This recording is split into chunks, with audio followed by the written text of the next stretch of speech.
This is your entrepreneurship tutor, Professor Henry Wiss of Jomo Kenyatta University of Agriculture and Technology.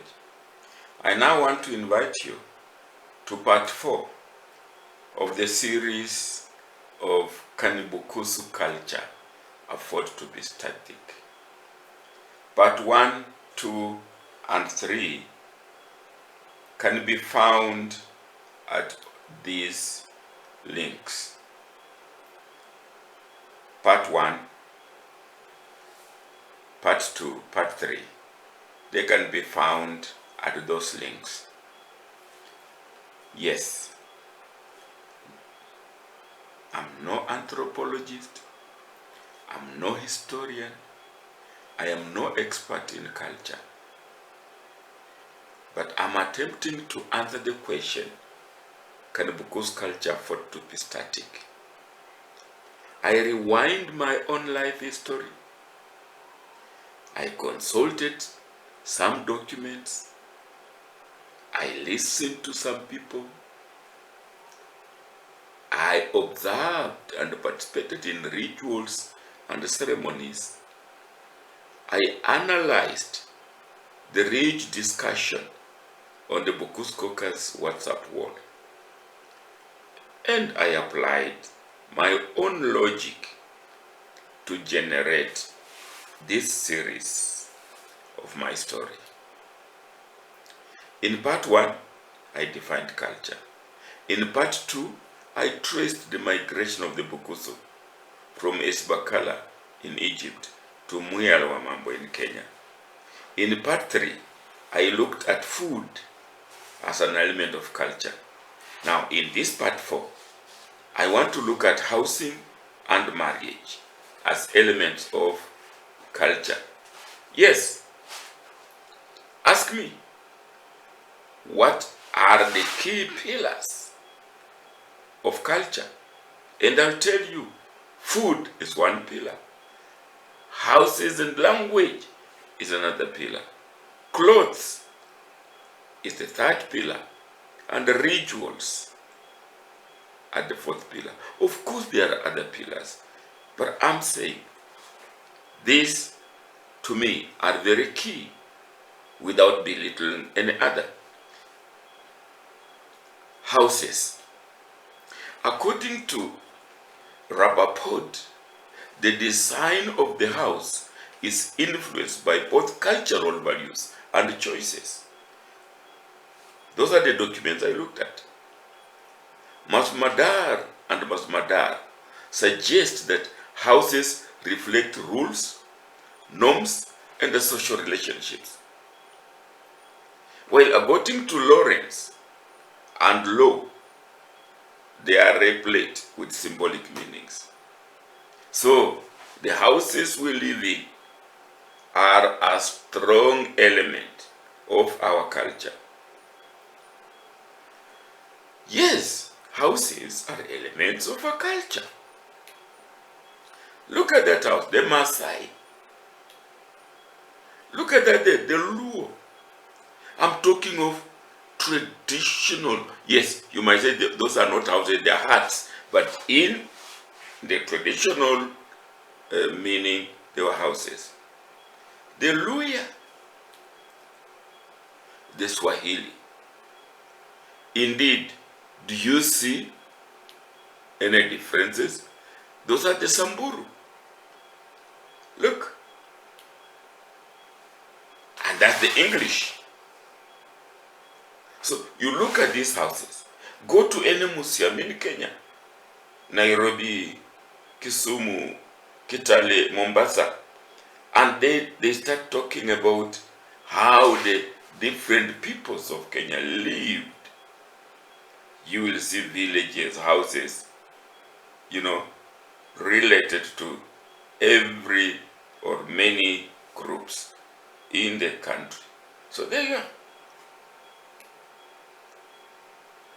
The once common grass thatched and mud walled round houses, or huts if you want, with a stick on top of the roof, are today rare in Bukusu land. Look at them. Look at those houses. Look at the one in the middle. It has a protruding stick at the top. It had meaning then. That's a family tradition. Today, these are the houses. There is no round house still in Bukusu land. There are no, look, these are the houses. These are the houses. These are the houses. And indeed, even this, the English architect, this is more than the English architect, only that it is mud. That means the traditional use of mud. But the roof has changed. The roof has been modernized. There is no this protruding stick that symbolized certain things in Bukusu culture are no longer there. So what are we seeing? We have evolved. Marriage. Marriage is a formal union and a social and a legal contract between two individuals that unite their lives legally, economically, and emotionally. Being married also gives legitimacy to sexual relations within the marriage. Marriage, by all means, is a cultural event of celebration.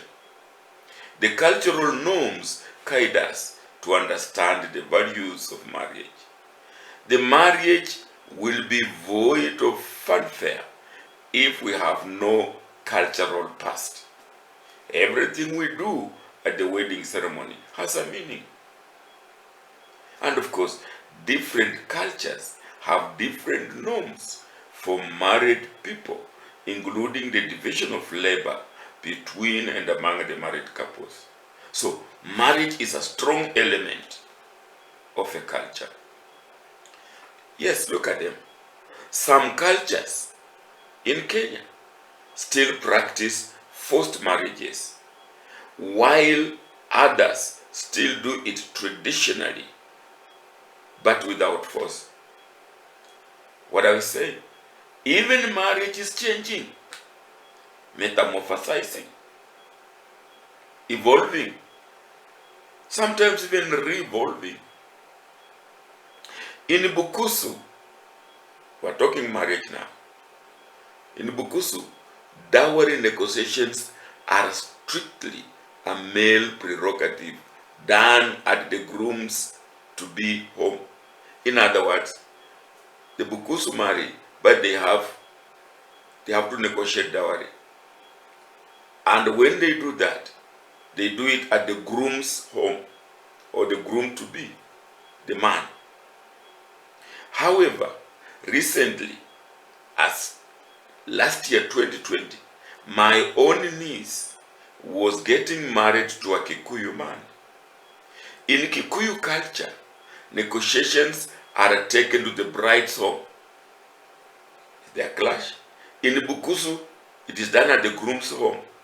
In Kikuyu, at the bride's home. Kikuyu culture further allows women to join in the bride price negotiations. The Kikuyu party, therefore, requested that we, the Bukusu, allow them to uphold their culture. Are you getting me? Our daughter was getting married to a Kikuyu man. We were supposed to go to Kikuyu land and negotiate bride price. But they said they have to come to us. And when we go there, we don't go with ladies when we're going to negotiate bride price. But the Kikuyus involve ladies. Different cultures. Marriage. Now, considering that our daughter was leaving us to cross mountains, valleys, and rivers and stay far away till death do them part, We did not insist that as was, so it must be. And therefore we agreed to meet halfway, so to speak. So the Kikuyus, we allowed them to come to our home for dowry. But we requested that their women do not sit at the dowry negotiation table. Are you getting me, my listener? My fan? Bukusu culture was made for Bukusu.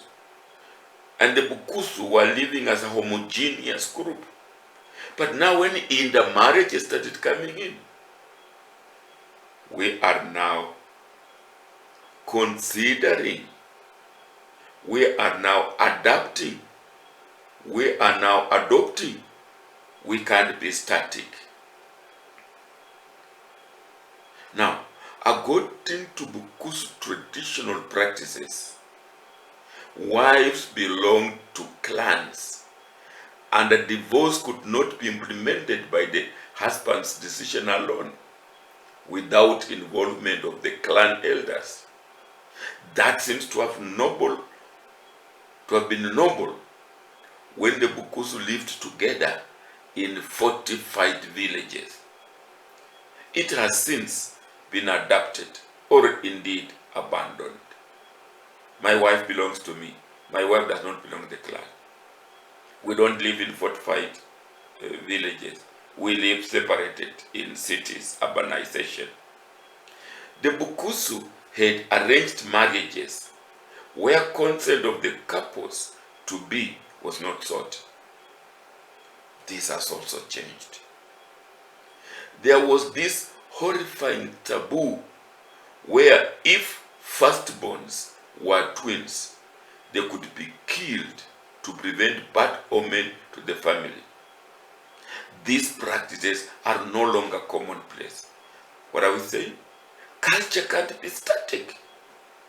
Elements of culture change. They change with times. So, in part 5, I will look at circumcision or rite of passage as an element of culture.